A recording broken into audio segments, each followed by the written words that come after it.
Right, another sneak preview of a product we've been looking at. So we fitted the steel wheels. Now the thing with the steel wheels is actually the expensive bit, and I've done the video on the wheel fitting, is the wheel nuts. They're ridiculously expensive each, like £10, £12 each I think they were, and they had a special little lip on them so that it would accommodate this hubcap. So this is a little hubcap cover, and it's got some little fingers inside that grip onto a special flange on this tricky wheel nut they've done. Now I haven't got the tricky wheel nuts on, and it fits on like so, but that doesn't grip on because they haven't got the wheel nuts I've used don't have the proper ledge on, because these are a lot cheaper. So we've designed our own, this is a prototype, our own little 3D printed cover, and it goes on, grips on these little lugs here. So it goes on there and it goes in there like that. Now that's only the initial sort of prototype one, and we haven't got a fierce clip on it yet. But then you can put a wheel center. We've designed it to take the genuine Land Rover wheel centers. So the idea is, I thought this was a bit chunky, plasticky looking, and it's nice to see your wheel nuts and check they're tight. So I've designed this little thing here, and you can have the, so I think that looks a bit better. So we'll get the next V2 of those made, so keep an eye out for those, and that will allow you to use the cheap wheel nuts then and have a center badge. So that's one thing. Right,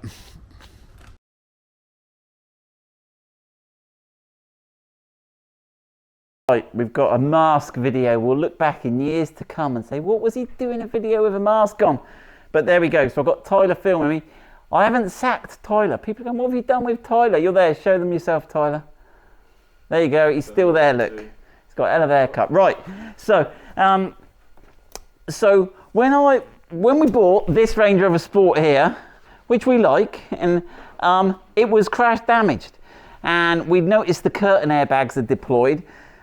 We checked the driver's airbag, that was fine, and the seat airbag I was hoping was okay, and I looked in and it looked okay. But then when I was doing the picnic seat table on the back, I had to poke around a bit more, and I started to get worried when I noticed this here, right, which I think should be connected to that there. And I thought, uh-oh, and I bet if we have a look under here, I bet what they do is you can put a resistor under here, and I bet you if I'll do it in a minute, I'll get a knife on that, and I bet there's a resistor taped here which makes it think the airbag's there, because when the airbag deploys the resistance changes. So I've just undone the 2 bolts that hold this in, and we can pull that out, and what you've got here is clearly a deployed airbag there, but luckily we've got the number, and we should be able to, I looked it up on the part number system, and yeah, we've got what appears to be the same. Yeah, look, it's the same part number. So look, it almost catches fire. Look there, Tyler. Look, it's all scorched, and obviously it is an explosive device. So we can now swap this over and put a proper airbag in, cut the resistor out, and then hopefully, if I have a crash or someone crashes into me, we'll be safe. So I'll swap that over. I'll work out how to get this clip off. Normally these clips you've got to pull. We had these before, Tyler. You've got to pull that middle bit out, haven't you? Yeah, we've got 2 parts. I'm going to break my nails, Tyler. I don't want to do that. Let me get a screwdriver. Right, so yeah, let's just disconnect this airbag connector here. We just pull that out a bit there. Right, so that's that airbag connected. Now, obviously with airbags, they are explosive devices, so don't go putting multimeters and stuff on them, because that's not a good idea. We did try that in a video once. Right, I've just cut the wire. Let's have a look. Now, what I do like is they've used cloth tape on there. If you look there, look, they haven't just gone for PVC insulating tape. They've bodged it proper nice so that you can't even notice it hardly. Oh, look, there he is, Tyler. Can you see him? He's there. He is in there. You could work it out, but I'm not going to tell everyone what the resistance is, because then I'll just help all the people who want to bypass their airbags.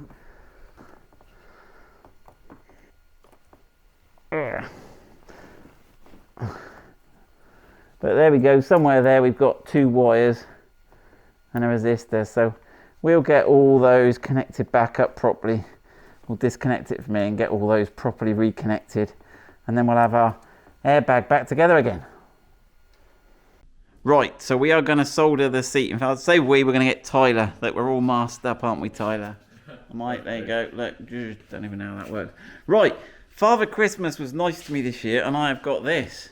So Tyler is going to unbox this. So this should be a cordless soldering iron. It looks a little big. It doesn't look like because a lot of them, the cordless ones, are gas powered. So I don't know the advantages of, I guess if you were in an explosive environment, then a gas powered one could be considered dodgy. At least we haven't got any naked flame. Look, what have we got in there, Tyler? So we've got a battery charger. We have got it seems to have a swivel head design thing going on. Sort of a ball thing. Oh, let me zoom this a bit so I don't forget near you, Tyler. You got a little button and you can do swivelness. What other controls? Oh, and a lock in. What other controls have we got on there? Just an on-off switch, is it? Yeah, it stays on. It stays on. Is that dodgy? Yeah, make sure we turn that off. And what's the warning label telling you, Tyler? I think it's saying warning hot. Warning. There you go. Just warning. Right. Ah, yes, we got the hot switch. Right. So I reckon all you need to do is stick that battery in there. Has it got no display or set of temperature on there, has it? Oh, I can see, but we'll find out when we turn it on. Hold on, I'm trying to work out the camera. Oh. Whoa, hold on, what happened there? I'll just turn it back on. Just turn it back on, maybe. Had a funny minute. I don't know. So I can see a little thermometer, so I guess that signifies. It's up to temperature, is it? Right, try mount on some solder. It's got a little light. It's got a little light! Oh, that is actually pretty lush. Oh, we're liking it more. Right, I've got your solder set up there for you, Tyler. Tyler's working in the warehouse. I've just grabbed him. We're trying to not do too much in the workshop together at the moment.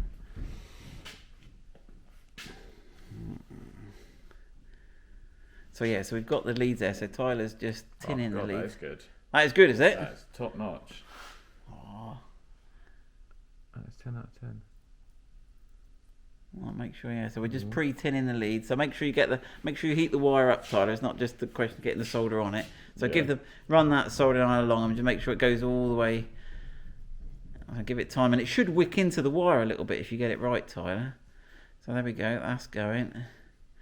Right, now do the two on the car. Tin the two on the seat. Now one of them is pre-tinned already from where the dodgy resistor was on there. Now, obviously, I'm not suggesting people should repair airbag wires. It's probably not the done thing, but it's that or no airbag for us, and we should probably replace the seat. Alright, so we get a bit of heat shrink. Slide that over those wires. Oh, I'm not good on this camera, Tom. I've got the zoom on max, so that I don't have to get close to you. But it makes it a bit weird. Yeah, every slight movement. It's like, yeah. Right. There we go. You got it. He's got it. I'll let it cool down and then just give it a mechanical strength test. Yep. Yeah. Perfect. All right. Right, so that's our seat repaired. I just wanted to show you that. We can then plug that into the airbag. Do you want to do the dodgy airbag plugging in bit, Tyler? Okay, you might be right. Yeah. Yeah. We're in. Right. I will reassemble all the chair, get that all back together, put some extra tape over that. Just wanted to show you us finishing the chair repair, and we'll add it into the vlog, and we'll add some more stuff now.